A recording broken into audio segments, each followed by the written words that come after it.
So welcome to the first in a 6-part series, a Bissel of Judaism. So I was asked to give a bit of an overview of Judaism, which is an enormous topic, as I'm sure you all know.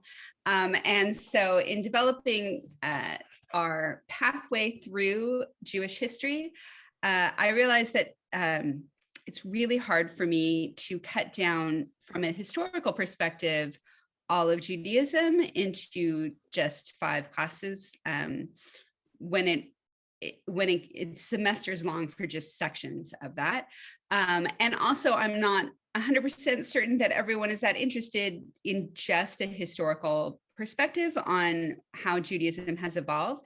And so what I'm hoping to do with you is to provide a small bit of historical background and spend the majority of our time looking at an idea in each of these meetings that we have together.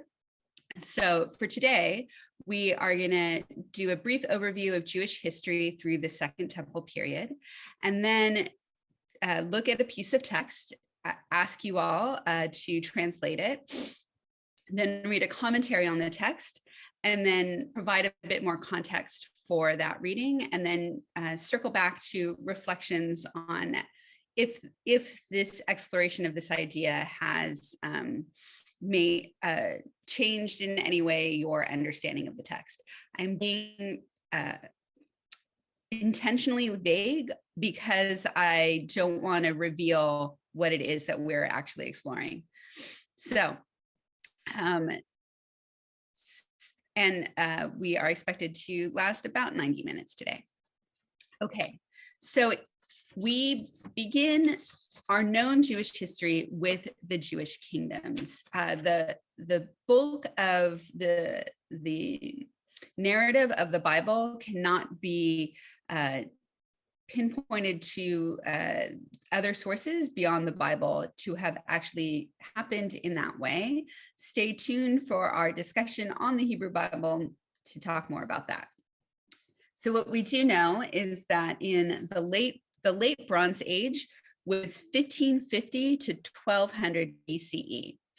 Okay, backing up a second, why am I saying BCE rather than BC? So the generally known ways of dividing time into eras is before Christ and Anno Domini, which is in the year of the Lord.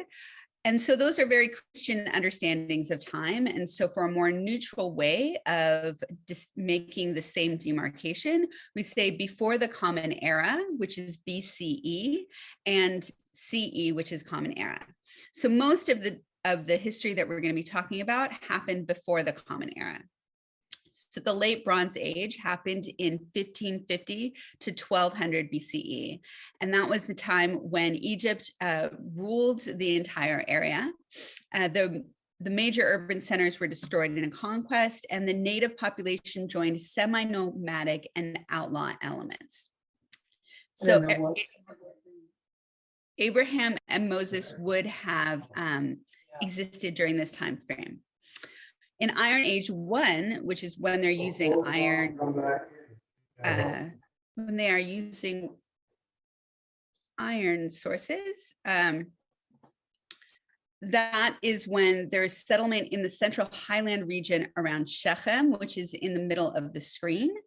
And then they went from sheep herding to horticulture and an agricultural economy.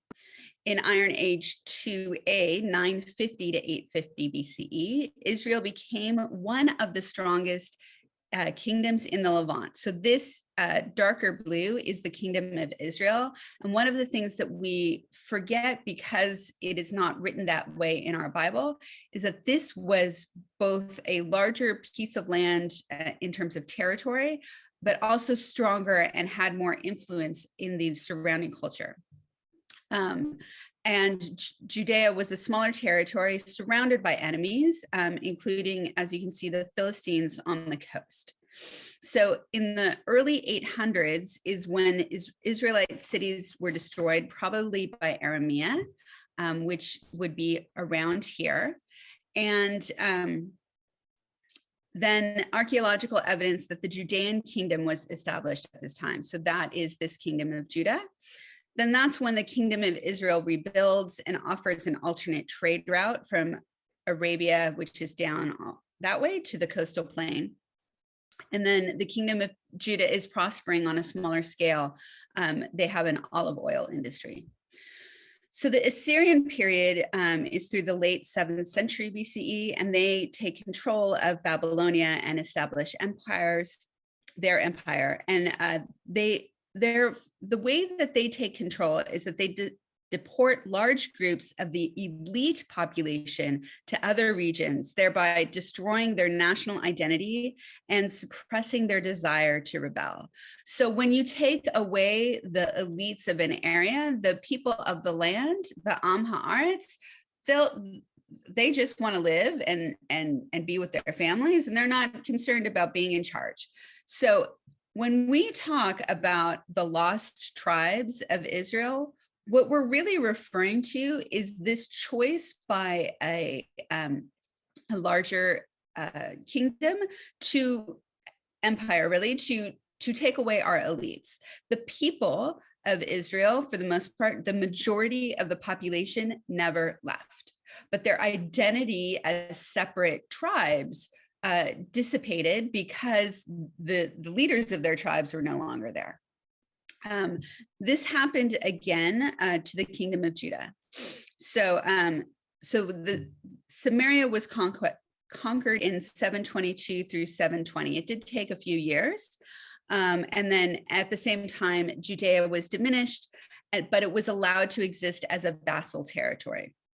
And this is the point of time when, since Judea is an independent entity, whoever was left who had a deep care about their shared culture moved from Israel to Judah, and they brought with them a lot of written text.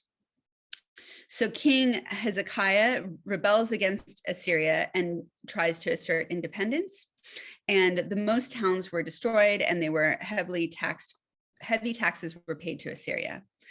So also during this time is when the second book of Moses was found, which we know as Deuteronomy, which is a Greek translation of second telling.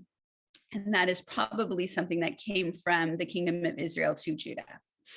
So the Babylonians captured Assyria and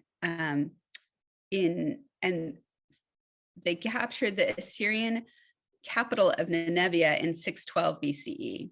And this was during the reign of King Josiah, when the religious reforms happened and that Deuteronomy was found. So then King Josiah dies in battle with the Egyptian pharaoh, Necho, at Megiddo, and Judea becomes an Egyptian vassal and allies with them. Babylonian King Nebuchadnezzar lays siege to Jerusalem in 597, and in 597 many elite are taken to Babylon. So they are doing the same kind of thing that the Assyrians did.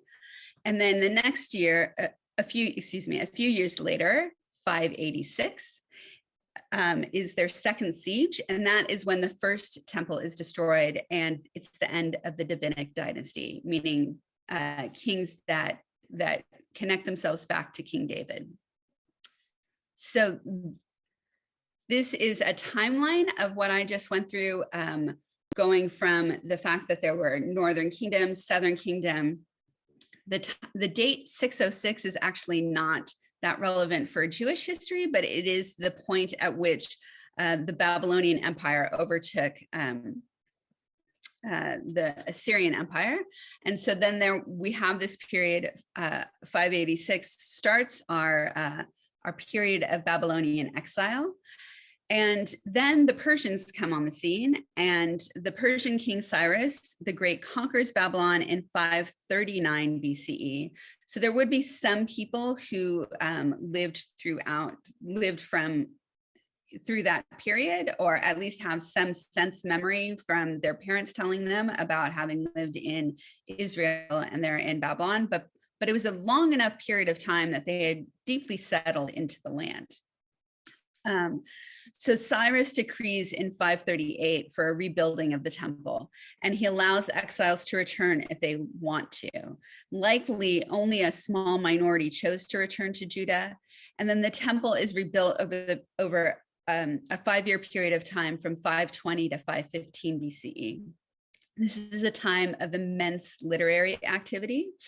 When the third Isaiah is written, Haggidah, Zechariah, Malachi, maybe Joel, and Chronicles.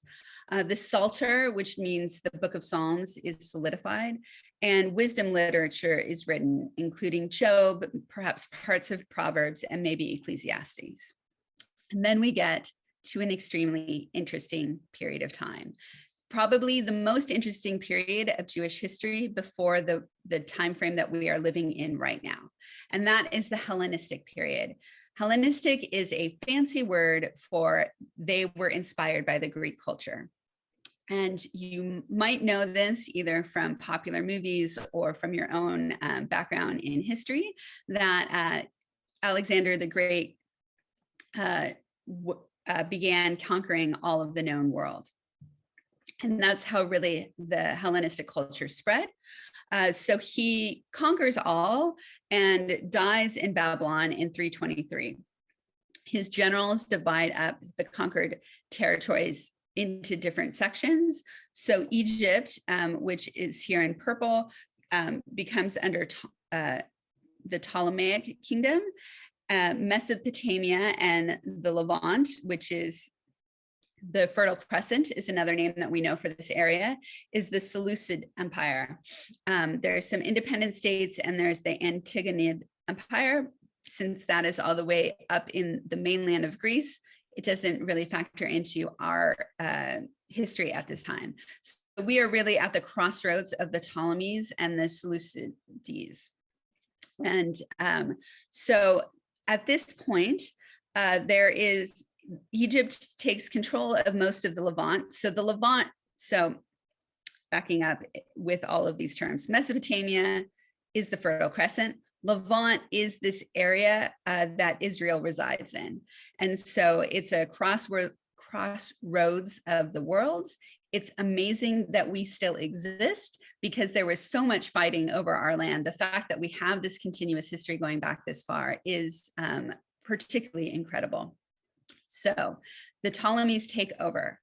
And what happens then is that a large Judean diaspora is created in Egypt. They actually go back to Egypt.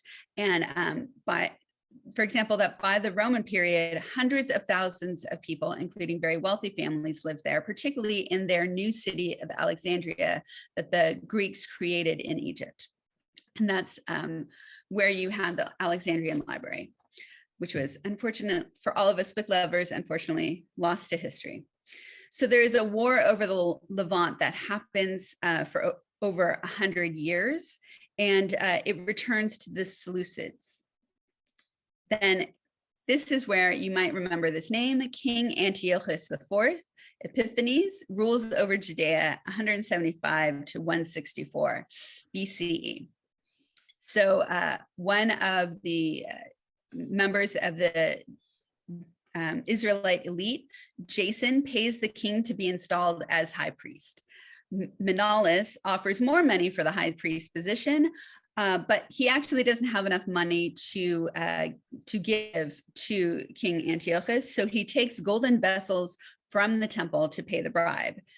Fighting breaks out between these two factions, and troops are sent in. The Seleucids then outlaw traditional practices like observing Shabbat and circumcision. And the temple is used not only for Israelite sacrifices, but also to sacrifice to Zeus Olympius, the Greek name for the Syrian god Baal Shaman. And then the Hasmoneans retake control of the temple in 164. They are the last Jewish dynasty of kings and priests. They take both kings and priests from their line. And then the Roman conquest of Judea happens in 63 BCE. And the Romans destroyed the second temple in 70 in the year 70 of the Common Era in response to Jewish revolts. But before all of that Roman stuff happens is really where you get into, there are so many factions that are happening in the Second Temple period, and there are so many new ideas being integrated into our worldview. And so we are now going to stop trying to remember all of the minutiae of ancient history and go into one of those ideas that made its way into Judaism at this time. So first, can I have a volunteer read this sentence for us?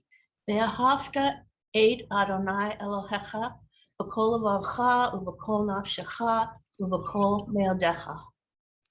Wonderful. And so can we someone provide a translation of this sentence for us? I could do it. Great. And you will love God, your name, your God, with all your heart, with all your soul, and with all your strength or might. Wonderful. Does everyone agree with that translation? Do we have any other ideas? That's how we all say it. Great. Okay. So let's look at another translation of that. Can I have someone read the top sentence and then the full paragraph that this comes from? This is not a trick question. This is just showing you Robert Alter's translation of that sentence, which I think you all know is part of the Shema. I'll do it. Great. And you shall love the Lord your God with all your heart and with all your being and with all your might. Hear, Israel, the Lord our God, the Lord is one. And you shall love the Lord your God with all your heart and with all your being and with all your might. And these words that I charge you today shall be upon your heart, and you shall rehearse them to your sons and speak of them when you sit in your house and when you go on the way and when you lie down and when you rise. And you shall bind them as a sign on your hand, and they shall be circlets between your eyes, and you shall write them on the doorposts of your house and in your gates. This is all familiar, but the circlets, that's a new sentence for me. Yeah, it's really fascinating because most people are like, oh, we don't really know what the word means, so we'll just tell you that it's tefillin. Yeah. Oh, well, it's always good for interpretation. It's not like it wasn't something that, you couldn't understand or have a little conversation on, but it's definitely if this has been around since way back when you're talking about now, this has survived a very long time. That's what's really fascinating. Yeah, please, Jan. I've always thought of frontlets between the eyes as those things that they put on horses on the sides of their eyes to keep them from looking away when they're driving them. That's a great connection. The theories mostly go back to to a more mystical understanding of connecting to your third eye. That it is in the center because that there is something greater there that you are allowing space into. Yeah, and well, this isn't really appropriate, but for mothers, I have eyes in the back of my head, and I can see. So absolutely, the third eye. I love it. So before we go on to Alter's commentary on this section, does anyone else have any thoughts about this first part? It's the first paragraph of the Shema. The Shema, it starts with Hear Israel.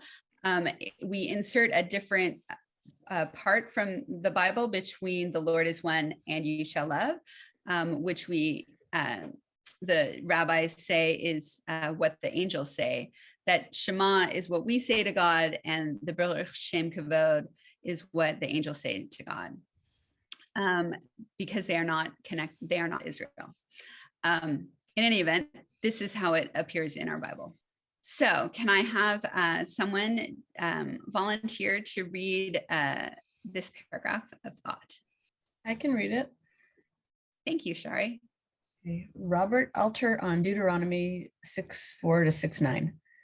This entire passage through to verse 9 has been aptly described as a catechism, and it entirely fits its character as an exhortation to hew to God's teachings that it later should have been incorporated in the daily liturgy, recited twice each day in Jewish worship. Some translators render echad, one, as alone, but the evidence that this common Hebrew numeral term ever meant that is questionable. The statement stands, then, as it has been traditionally construed, as a ringing declaration of monotheism. Both Rashi and Abraham ibn Ezra point to Zechariah 14:9 as an indication that in days to come, the Lord our God will be recognized as the one God by all.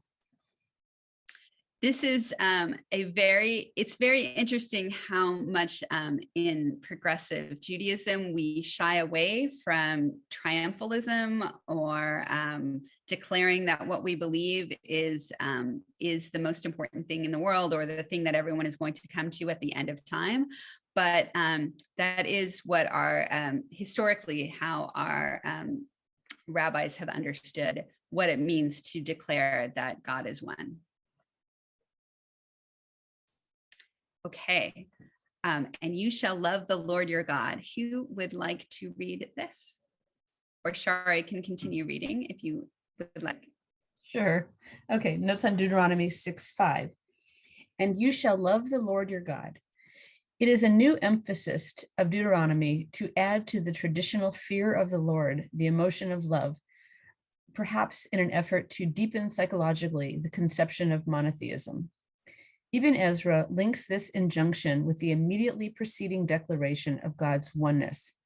Since we have no other God, but only him alone, you have to love him, for we have no other God. In this view, the lack of rivals obliges us to make this divine suitor the object of our affection, but love also belongs to the ancient Near Eastern language of international relations, appearing in treaties to which fealty is sworn to a political overlord. I don't mean to pitch you on the spot, but can you help us unpack the word fealty here? Fealty, like swearing your devotion, your Allegiance, is it allegiance? Yeah, that's a better word. Yeah, I think it's loyalty. Good, Arlene. Hey, Thank you, Arlene. I Yes. just had my coffee, so I'm like, Absolutely. Yes.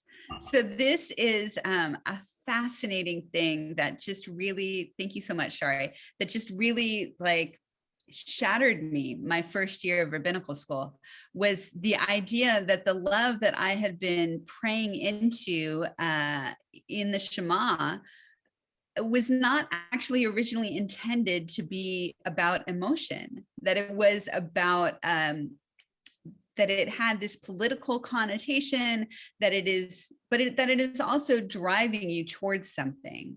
So the better flip on that about the fact that it is a Near Eastern language of international relations is that this is a type of love that is not just there to make you feel good. It is there to drive you towards something and to do something because you feel that this relationship matters. Okay, can someone read these shorter paragraphs for us? I'll do it again. Thank you, Carol. Sure. Notes on Deuteronomy 6.5, I guess. With all your heart. The heart is the seat of understanding in biblical psychology, but it is also associated with feelings. With all your being. The Hebrew word nephesh means life breath or essential self. The traditional translation of soul, preserved in many recent versions, is misleading because it suggests a body-soul split, alien to biblical thinking. Okay. These two things, this overly fancy word physiology, which is about how the people at the time understood their bodies, and nefesh are really key to understanding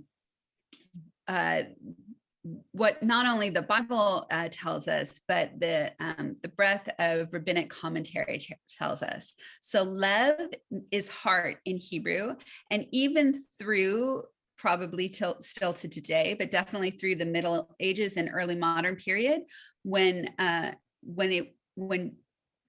people wrote the word lev, they didn't just mean your heart. They didn't mean it in the modern sense of follow your heart. It's really heart/mind would be a better way to understand what was meant by this word, that it is associated with feelings and also with like the seat of where you understand things. So, and I'm not really sure that they considered that at the top of your body was where this stuff was happening. I think that it really was internal in your core region of your body that everything important was happening. So, and then with all, yes, Arlene, please speak. All right, I have a question. I am probably the least Jewish scholar that's here this morning, so I have a question. Where are all these notes coming from? What is our time frame? Are we in the desert? Are we in the promised land? Are we going after Pharaoh? I mean, what's the time frame?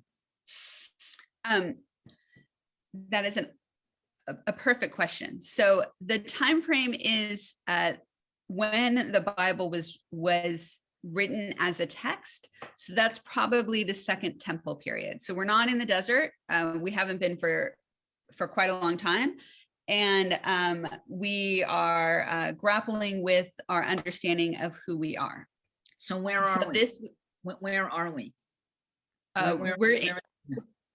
We're in Judea. Okay. Yeah. All right. So Moses is not there because it says the 5 books of Moses. So I'm confused. Right. So that's just referring to the Torah itself, and which are called the 5 books of Moses. The first 5 books of our Hebrew Bible are named after him because he's the central character of it.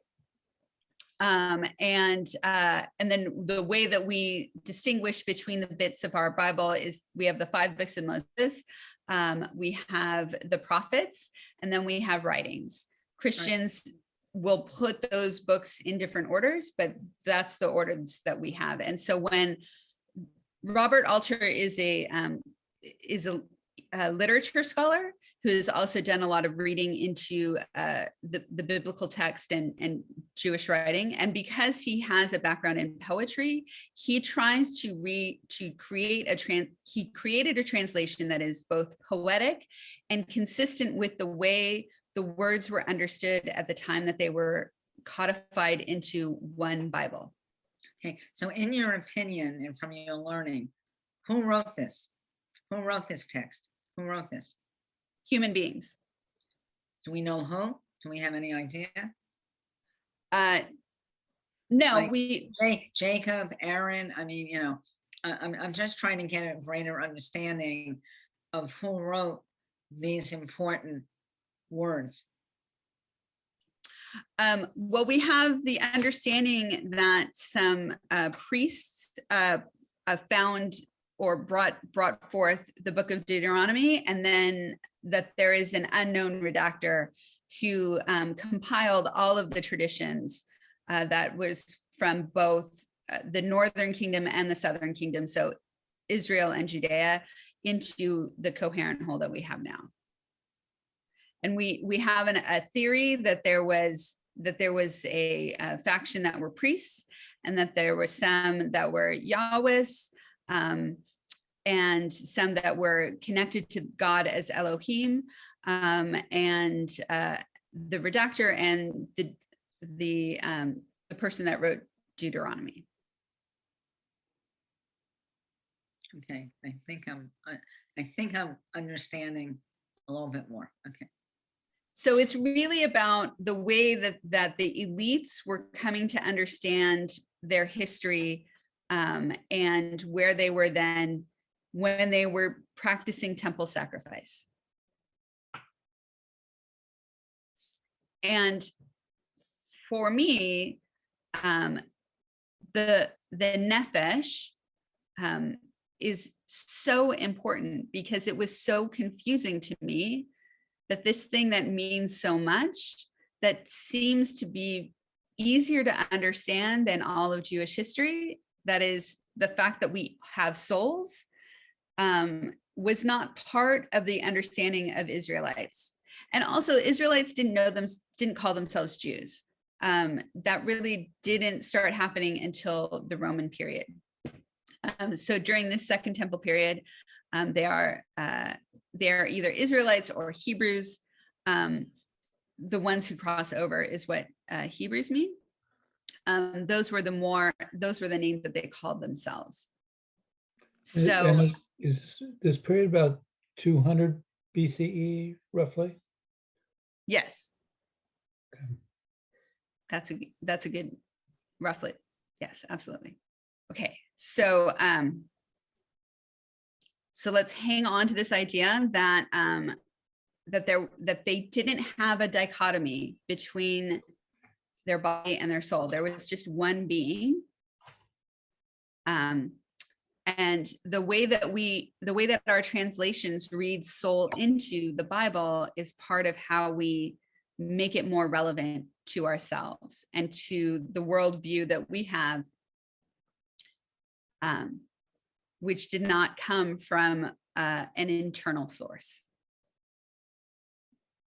Yes. So Jan. how does this relate to with all your heart, with all your soul, with all your strength? Well, it is the original translation of it.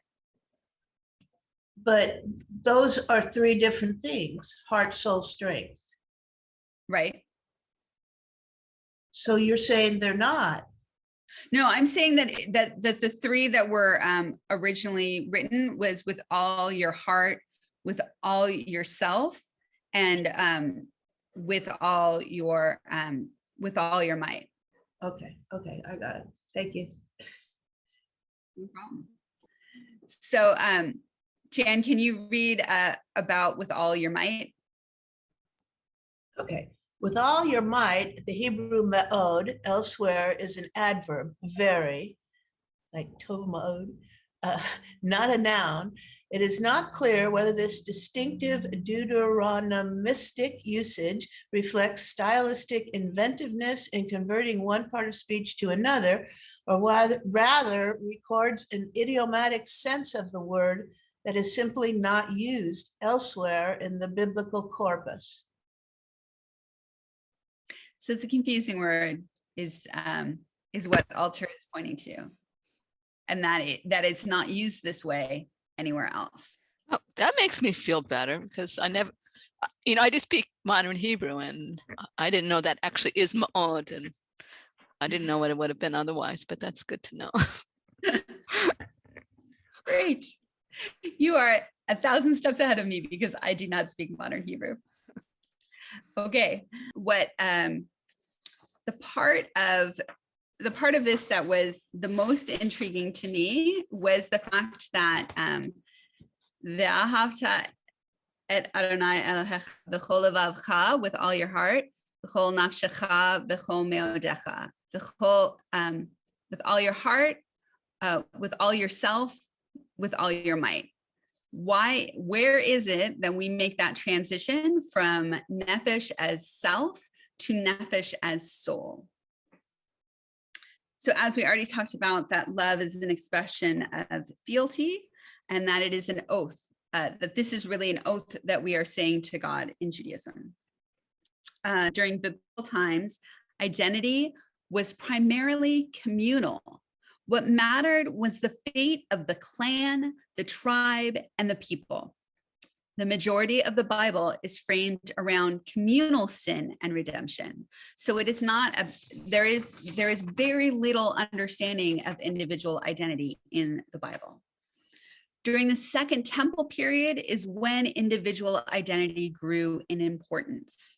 People began to think about themselves as individuals and that death was still the end of life. The only future for an individual was the survival and the flourishing of their clan. So they still maintained that they didn't completely separate into the individualism that we have today, but they were starting to think about why are people dying. Justice around who dies becomes more specifically meaningful as the individual identity grows. So while most Greek rulers during the Hellenistic age allowed indigenous cultures to continue, as I mentioned in that overview, King Antiochus IV Epiphanes implemented those unprecedented rules outlawing public and private practice of Judaism. People who defied the rules were primarily poorer and pious folks. They were the first people known as Hasids, which means pious ones. And they were publicly executed. So now people are starting to get this understanding of individual identity, and they're looking around and they're seeing that the most pious amongst them are hanging publicly, are being executed publicly. Ultimate justice for pious believers was needed. They needed to form a belief in resurrection for the most pious. That's where the belief in resurrection starts from, is that they needed to find justice for these pious people who were killed in front of them. Okay, Reb Minster, I'm a little lost. Who is executing? The Hellenistic rulers. That they're because of the decree from King Antiochus, his martial law has taken over in Judea, and so it would be his troops that are executing them. So it's the outside people. All right, so they're executing the most obvious of Jews. Okay. Right. Yeah. And so that also is part of the pressure system that people already wanted to join into Hellenism, because everyone wants to be part of the empire and not everyone, but people who are involved in trade want to get along with the people who have the most money. And so there were many different streams of why it is that you would take on Greek culture. And the fact that all of Jewish practice was being outlawed just further pushed people into more and more connecting with Greek culture and seeing Greek philosophy as a high point in human understanding. So this is why Robert Alter translates that sentence as with all your heart, with all yourself, and with all your might, is because that's the original Jewish understanding, that there is one body, which using a more complex word is known as monistic, one single identity. So therefore, bodily resurrection was necessary to provide justice for pious martyrs. So if you are still living solely within a Jewish framework and a Jewish worldview, that's why you would bring forth the idea of bodily resurrection. But the elite Jews were the ones who engaged deeply with the ruling Hellenistic culture, and they learned the Platonic idea of the soul. So it comes from Plato. That's where the adjective Platonic comes from. So the Plato's idea of the soul, and integrated it into their understanding of identity. And this led to the dualistic, the twofold understanding of self as both a body and a soul. This is, it's obviously transformational, because we can't even imagine, that sentence or our Bible without recognizing souls. And in fact, all of the ways that the distinctions that were in Hebrew about the way that breath confirms that you're alive, or the beingness of you, we take those different things, those different words that were originally meant as just indicating a human being, and we create a 3-part soul out of them, so that it's not just that nefesh isn't the only word that we see as meaning soul in Judaism now. We now have nefesh, we understand nefesh as the closest to the body part of our soul, and ruach moving upwards from that.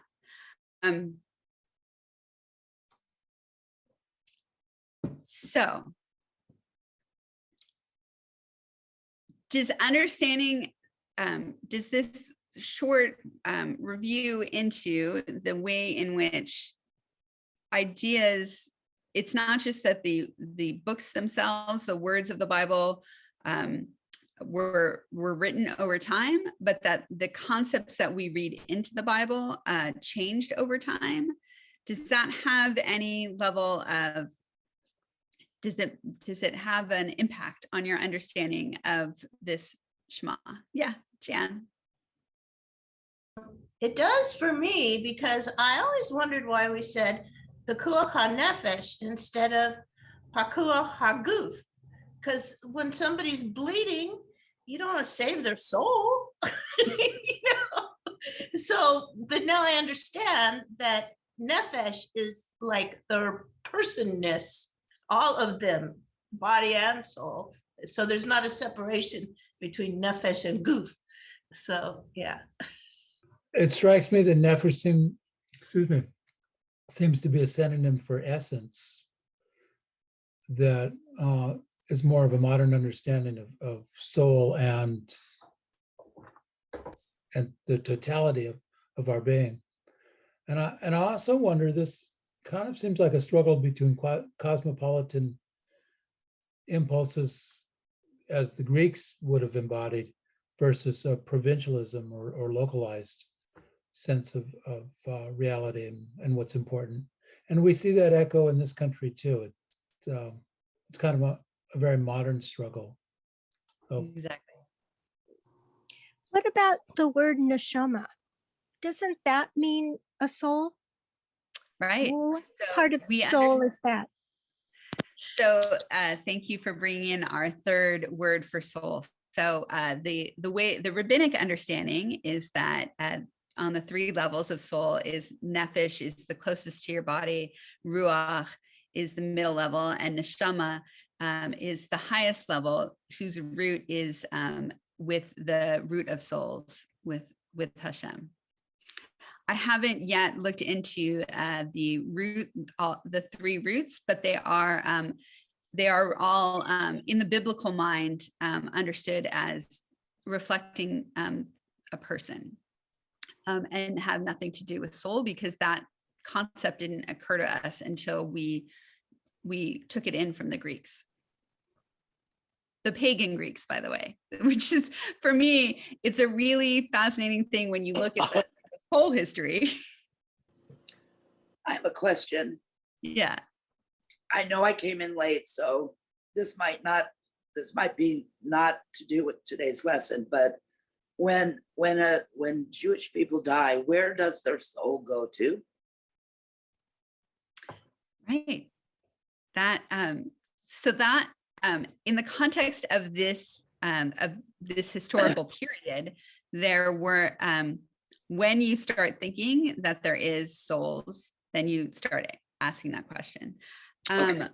When the Bible talks about going to sleep with the fathers, it's because that was our original way of burial, that each clan had their own burial site, and you put the bodies in one over the other. And so it was a euphemism or maybe a full-on understanding of what was happening. And they had a much more tangible connection to this process because they weren't they weren't burying one person in the ground and then another person in a different part, right? So they would be moving bones back in order to have space to place the bodies in these caves that they used. And there was an understanding of Sheol. This was a very murky understanding of something underground. And that was because that it was within the ground that people were being buried. And it wasn't until the rabbis that you start having a deeper connection to what happens both to the body and soul. So there are many, as with all of Judaism, there are many traditions about it, but it's actually the specifics of our mourning practice are directly related to how people understood what was happening to the soul. So they believed that souls were could be startled, even if they knew that they were going to die, that the process of being separated from the body was a shocking one. And that was part of the reason that they encouraged burial as quickly as possible, was so that that process of separation could continue in a way that wasn't as jarring as seeing your goof outside in the world. And that during that 7-day Shiva period is when the soul is really accepting of its next phase of its journey. And it is traveling between where it is buried and where its home, which is where its family members are gathering and mourning, and really, really connecting to that. Our understanding, yeah. I was just gonna say, and the reason for covering the mirrors is that for vanity, or is it so that the soul doesn't see that they're a soul? It's primarily the second one. Yeah. Okay. And then our understanding of Gehenna, which some people would translate as hell, is to allow a process of purification, of allowing the soul to completely separate from its material connection. Okay. And that because all souls are so pious, they don't need a full year to do that. And that in 11 months, like all pious good people, they are able to fully disconnect from their connection to material reality and enter into the soul of souls. And that is part of why we chant the El Malay prayer at graveside, is to be with the souls as they make this ascent. That makes sense for the mourning period as well, that 11 months or thereon. Thank you so much, Rabbi. I really, I love that you answer my questions. Thank you. And I apologize that this was not where I was intending to go, and that this might be more difficult than some people wanted to be talking about it. And I'm sorry I came late. I had an unexpected appointment with the facility nurse, so. I'm glad you have that. Thank you. Yeah. Reb Minster, I have a question. So Yeah. that sounds almost Egyptian in its burial practice, doesn't it? I mean, that's, that burial and all of the things that go around it. But I wanted for you to repeat, there's the neshama, the nefesh, and what's the third one? Ruach. Ruach. Okay. But isn't ruach like your strength, your energy when you say ruach? Jan, please unmute as our Hebrew teacher. Sorry, spirit. Your spirit. Okay. Because you would think of a neshama as kind of like when you say somebody has a good neshama, a good soul, but it's their essence, like Jerry said, your essence. And then a nefesh would maybe be the personness of the person, just the being. And then the ruach would be the spirit or this energy in them. So yeah, it's interesting. Yeah. So the first level, that is not what I where I wanted to type. The first level, the lowest level connected to your body is the nefesh, and then the ruach, the spirit, as you just said, and then the neshama is the higher level. There are some systems that add a few more above that, but the core understanding is that we have a three-part soul. And that it is that nefesh is connected to your personality and to the way that you automatically work in the world. I am currently going through the fascinating process of understanding how to help two extremely distinct personalities in my 8-year-old and my 6-year-old navigate the world. And so I think we can all relate to that understanding of it. And then that spirit might be the thing that it encourages you to change your path and to make changes to your nefesh.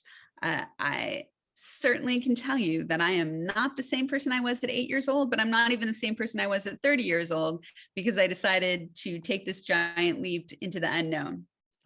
And then the neshama, as you said, Robin, is that thing that regardless of the picadillos, the ways that we might not be our best selves at all times, especially under stress, but that thing that highlights us as unique individuals and of a unique importance in the world. And this is also why we say that that within every person contains worlds, and to save a single life is to save a world.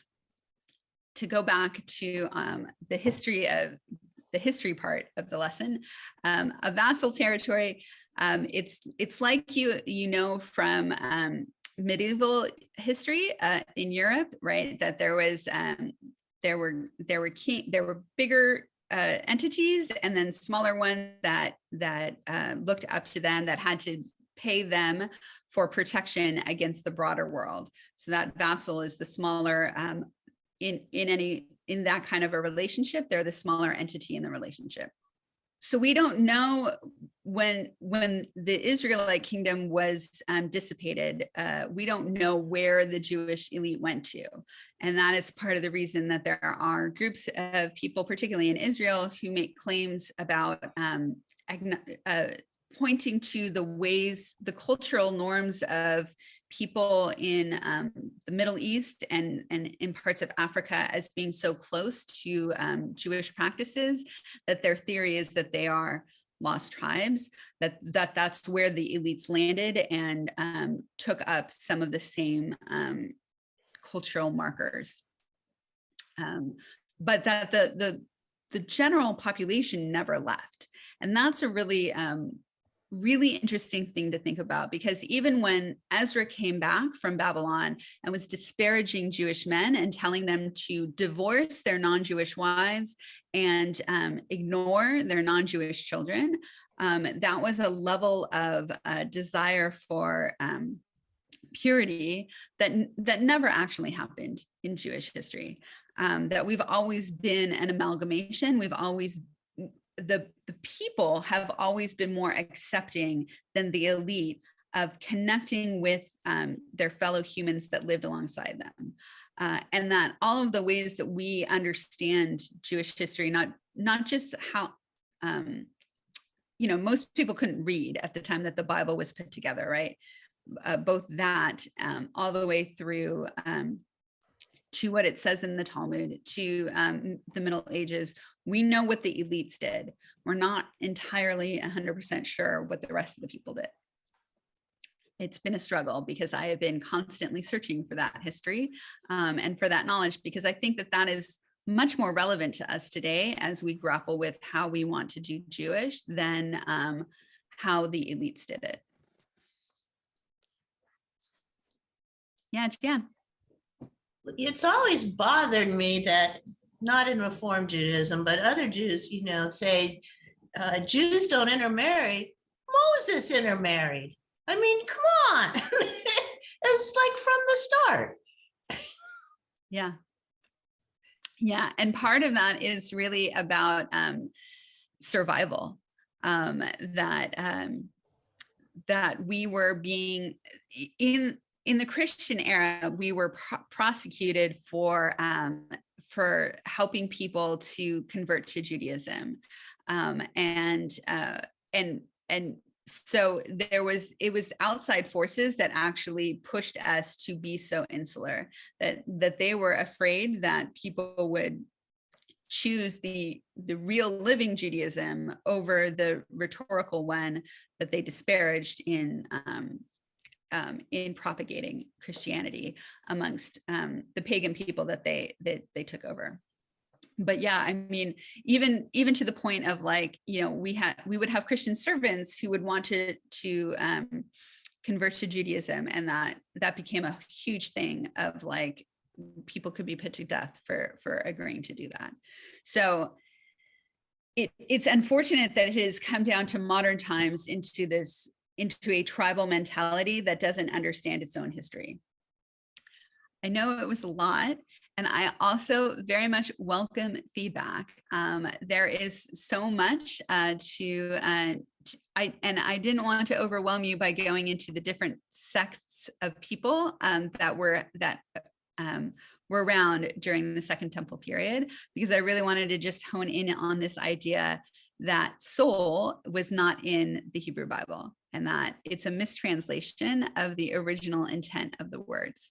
It's a really fascinating thing that, for me, this was the key point in understanding that translation is commentary. And though I don't, you know, I'm not perfectly fluent in all of the different languages that Jews spoke over time, because they did go from speaking biblical Hebrew to rabbinical Hebrew, Aramaic, and now into modern Hebrew, and also Yiddish, and all sorts of other native languages and languages that were connection points between Hebrew and the larger culture. So like Ladino, for example, but also this Jewish Arabic, which is what a lot of the Geniza writings are in. Is a fascinating thing. It's a form of Arabic that's not exactly what the people around them were speaking, and it's written in Hebrew script. So I know of this only because I take deep dives into following people on Jewish Twitter, and so they'll show pictures of things that they have just translated from the Geniza, and it is quite fascinating stuff. This is the best age to be in if you just like to learn and never stop learning, because the internet gives you it all. Yes, Jan. Sorry. So is the beginning of the word Aramaic and its similarity to the word Arabic historically related? And also, I don't think everybody knows what a Geniza is. It is. I will have to get back to you on whether one came before the other, because I do not want to misspeak. I know my Hebrew teacher, Rabbi Greenstein, has spoken of this before. It is fascinating that Aramaic actually existed at the same time as ancient biblical Hebrew, but it became the language that everyone spoke during the Babylonian period. So, so the first time that the Bible was, the 5 books of Moses were spoken out loud, when the Second Temple was being constructed by decree of Ezra, it was chanted in translation, sentence by sentence, went once in the Hebrew, once in Aramaic. So anyone who tells you that translating at the same time that you're reading the Torah is not kosher is not actually going back to the original intent, which was not just that we would hold up our holy book, but that we would make sure that everyone understands what we're saying. So Geniza. The Cairo Geniza is the most, it's the largest of these places that have been found. So we have an understanding of the sacredness of texts, and that we should not destroy them, especially if they are holy texts. And this became, in the Jewish mind, wasn't just limited to anything that was in the Bible. It was anything written down became something that we shouldn't throw away like trash like other household trash.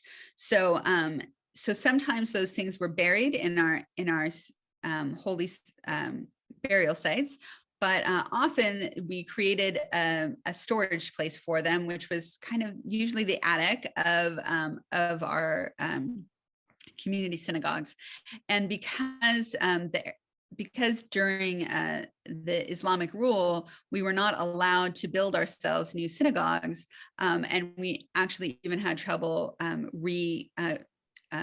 doing work to keep the structural stability of our communal spaces was limited as well. But because of that, we had this Cairo synagogue that went on for centuries and has a very large storage space of texts that tell you not only about what Jews were doing through this time, but also their interactions with the people around them.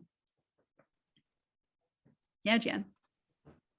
Sorry, I don't mean to take over your class, but I was at Camp Kesher one year with Rabbi Denise Egger, and she had a guest rabbi with her. I don't remember his name, but he's the one that there was a little slit in the bricks way up high in the Cairo Geniza, and he put his little boy through with I guess a cell phone camera or something, and the little boy took pictures of everything he saw in the Geniza and gave it back to his dad, and somehow got out through that slit, and his dad wrote the book of what was inside there.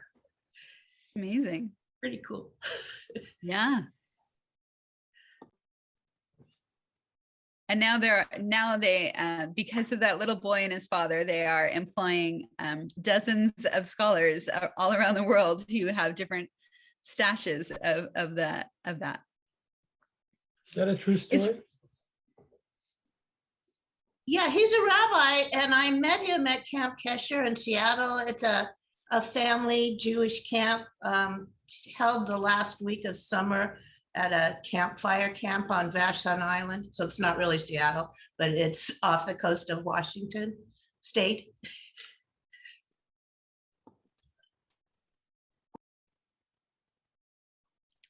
Yeah. So so I wanted to give you this a bit of this overview of the fact that we existed before the rabbis, and the rabbis weren't the only people at the beginning of the time of the rabbis. They weren't the only option around for what to do if you didn't have a temple to sacrifice at, because that really was our unifying identity factor, was the fact that males were expected to go 3 times a year to offer sacrifices at the temple, and that there was a continuous round of priests offering sacrifices daily, and that you could come at any point to offer repentance and or gratification that you are having such a wonderful year with different levels of sacrifice at the temple. And that part of what was happening was that even before the temple was destroyed, people were questioning whether you needed that in order to have a spiritually significant life. Should we have just an elite group of all males in the desert being holy together and praying together, or should we reform the practices at the temple, or should we do something else that allows for more meaningful connection to ourselves as a community and to God? So those questions were brewing, and answers were being created, both in terms of prayer practice, following a specific leader kind of thing, even before the possibility of temple sacrifice was taken away from us. Reb Minster, did the end of the sacrifices happen at the destruction of the first temple or the second temple? We had a pause for the 70, 80 years that we didn't have a temple, that we weren't sacrificing.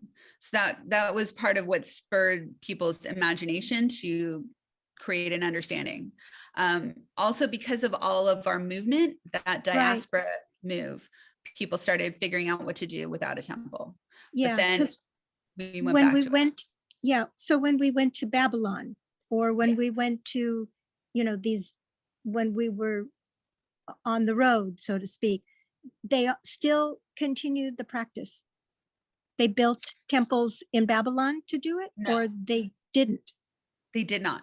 Yeah. The only didn't. other temple that we have a historical record of is in Elephantine, which is on the coast of Egypt.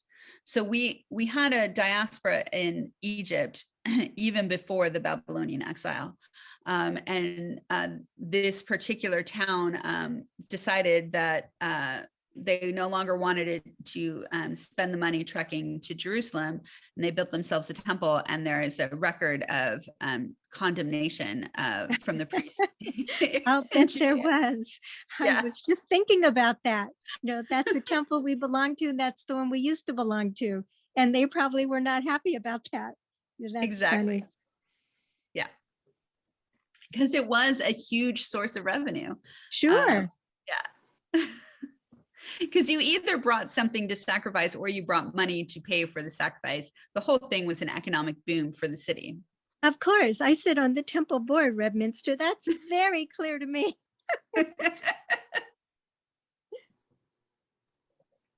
It certainly feels a lot more connected to the past when you talk about it in those terms. Yeah, absolutely. It's an interesting thing. Yeah. Yeah, I just hope no one comes and donates a lamb to the temple or something.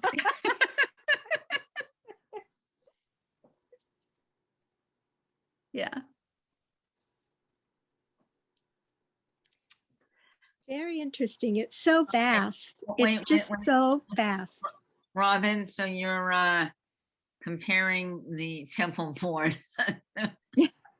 Well, the sources of revenue, that was it. Yep. But it was interesting, very interesting. Thank you.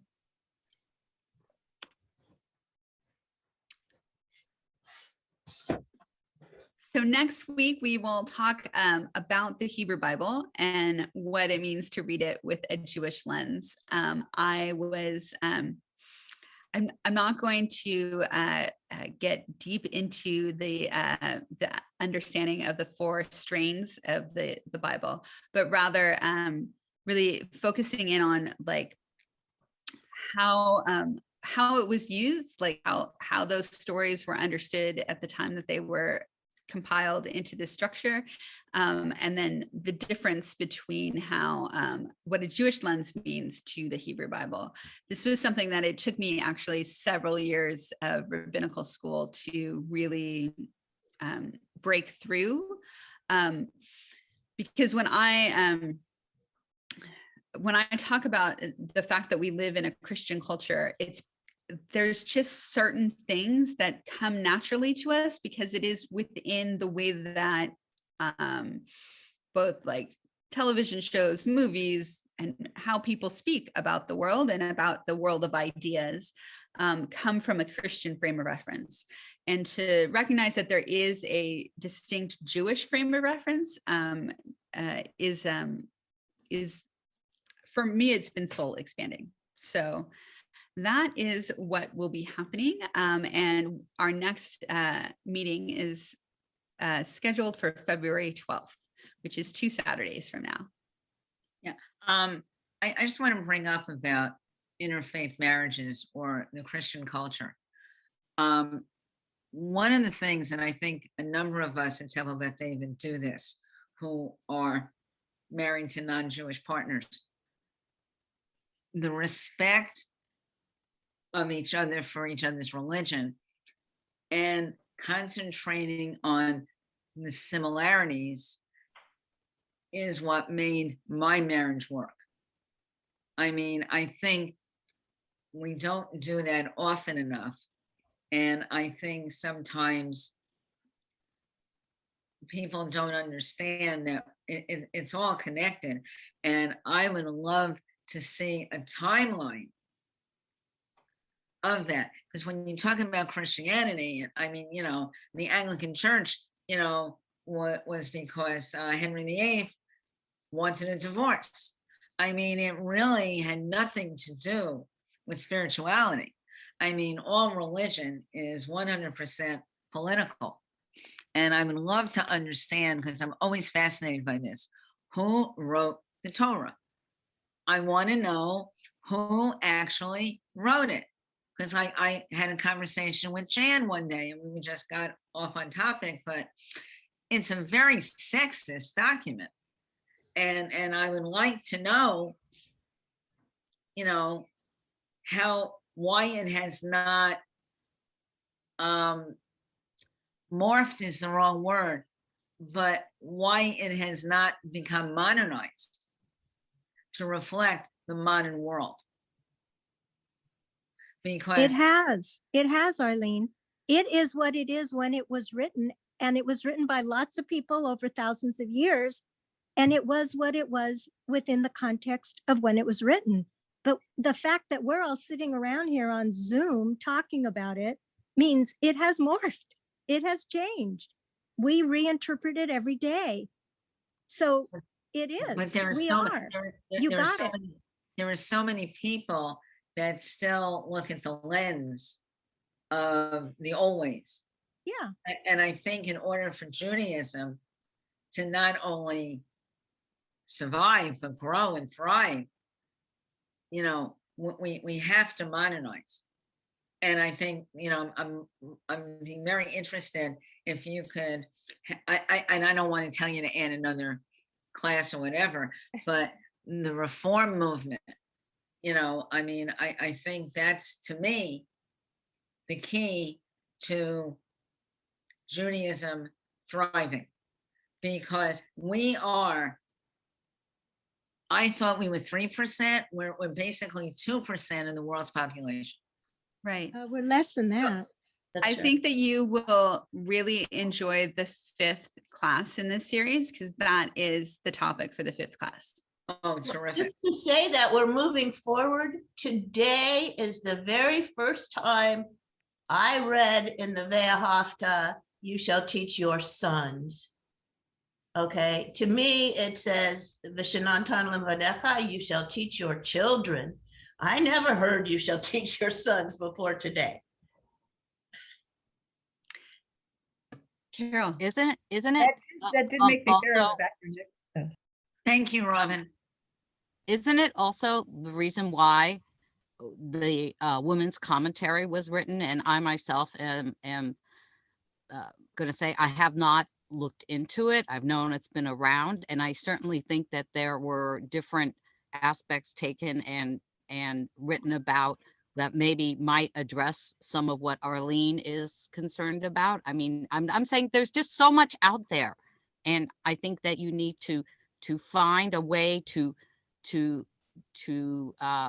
find a way to get the knowledge about it in a way that satisfies yourself, because it's just like what we discussed this morning. And I just agree. I do agree with Jan with when I said and your sons, and I happen to have a son, but I wanted to also add and daughters, you know, because that's how modern, you know, modern that we think right now, that we can, and those are some of the changes. So, you know, it's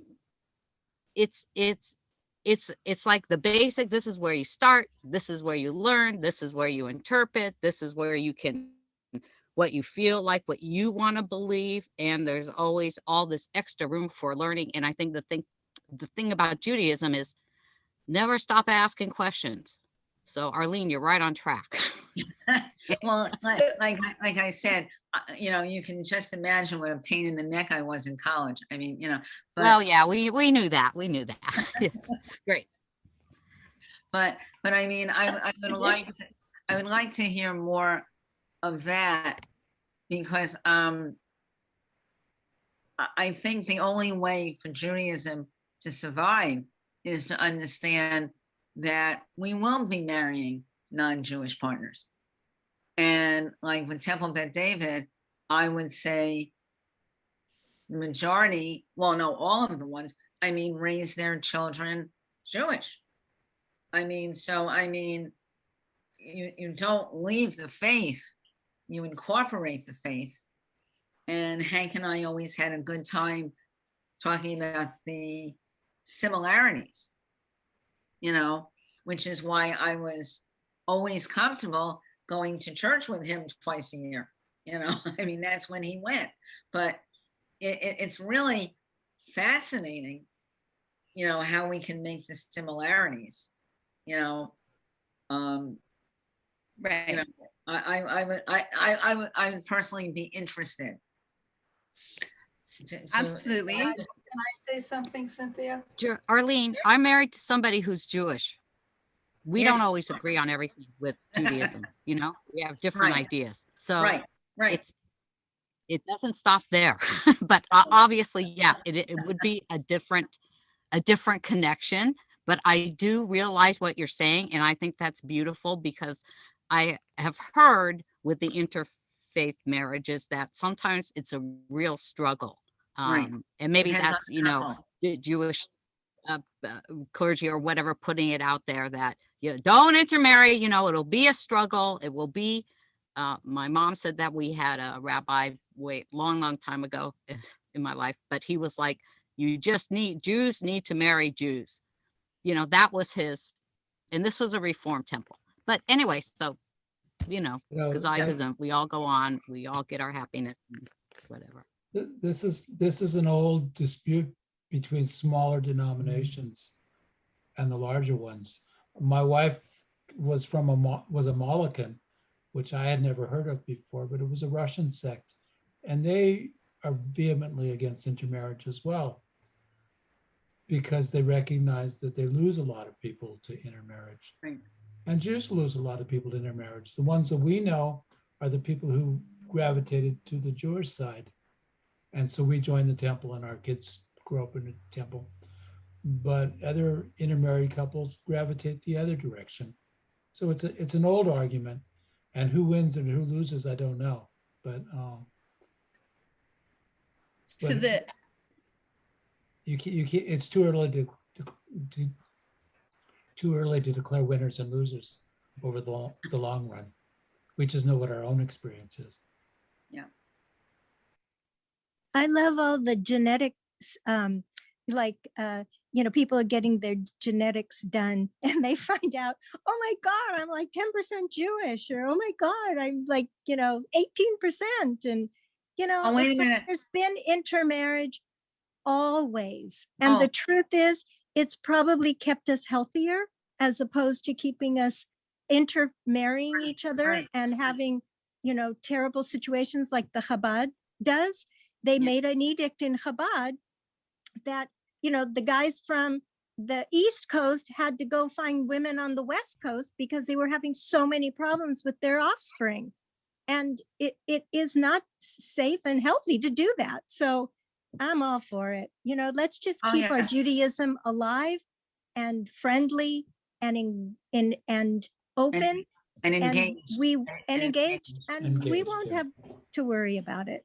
This woman, you know, I can't tell you who, because it's her thing, but somebody you would be surprised to know is 35% Jewish by her genetics. Yeah, Vic married me. He didn't know he had a Jewish background.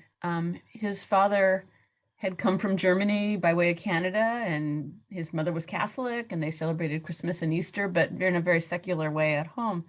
And only when he told his father he was going to marry me, he says, no, Shari's Jewish. And his father said, so am I, which is the sum total of their conversation about religion ever. And we come to find out that his father's father was killed in Auschwitz. And he had intermarried and then divorced in 1937, and then promptly got shipped off to Auschwitz and murdered. But so anyways, it was an intermarriage, and he was, you know, the family was lost to the faith, but then it came back. And who knows with my kids, you know, they're.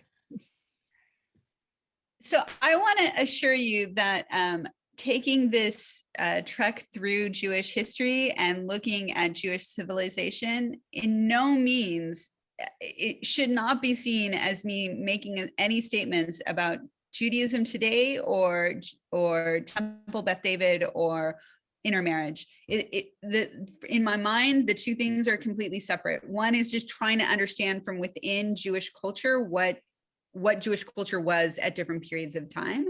That's what, and looking at it through the lens of different ideas, like spotlighting different ideas that occurred to us through time, which was often intermingling with the society around us. So part of why I am so strongly supportive of open doors in terms is that the concept of the soul is so important to me, and it is a pagan Greek concept, and I hold it very. It is very important to me to honor the fact that it came from pagan Greeks, that monotheists are not the only people to come up with good ideas. The other thing that Arlene mentioned was, where are the women in this? And to me, part of why it's so important to me to understand things from where they were is to understand how things are changing now. So of course, I want to include girls in any place in the Bible where it's talking about our children. But the reality, the honest reality of our history is that it was educating boys that was of importance to people. And I just need to know that for myself, to know the truth of it. So Jewishfeminism.org is a website that was put up by a professor in Israel. She is offering a online Zoom course in a series of two. You can sign up for the whole thing, or you can sign up for the first series and the second series. The first series has already begun, but if you signed up for it now, you would get access to the recordings of the first two meetings. You might choose to only watch it as a recording because the webinars are being hosted at 7 a.m. on Sundays. 7:30 a.m. till 9 a.m. But they are being recorded. That's not going to happen.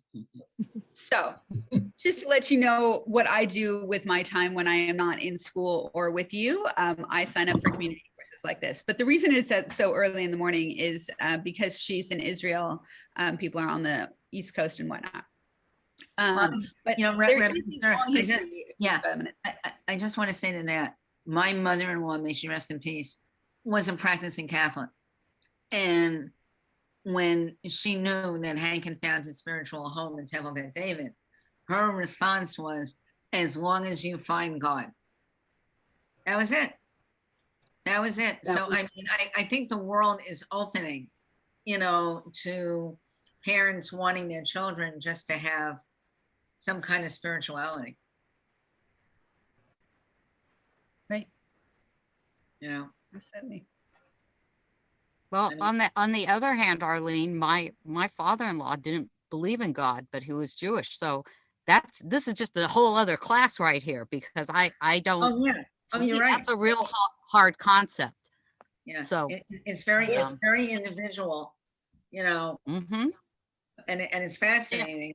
Yeah. We each have our own journey with that. Right. But even if you choose not to go to the webinar, to just go to her website, it'll give you, by seeing who she's chosen as speakers in her series, you'll see the breadth of it. Is it in English? Oh yes, totally in English.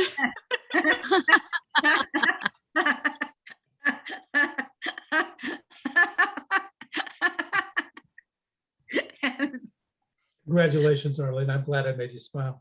You did, Sharon. Thank you. And thank you, Carol, for your kind words. And it's really interesting because when I first had that question about where are the women, I went down an academic rabbit hole of trying to understand why it's so male centric. And there is one academic who unfortunately passed away, who wrote a couple of really deep books about the way in which the myths of Mesopotamia were made into the monotheism of Judaism in the Bible. And her theory being that all of the female aspects of God had to be consumed into this one male God in the Hebrew Bible.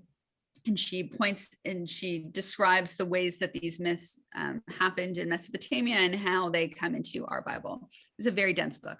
But so that was my first foray. And then the other thing is that a classic book of Jewish feminism is Judith Plaskow's Standing Again at Sinai, where she asks your exact question of how do I grapple, where am I in this tradition that has been so centered on males?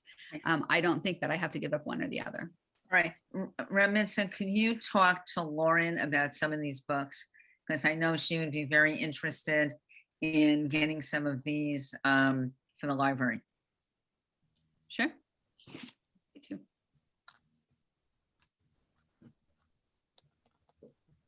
Thank you.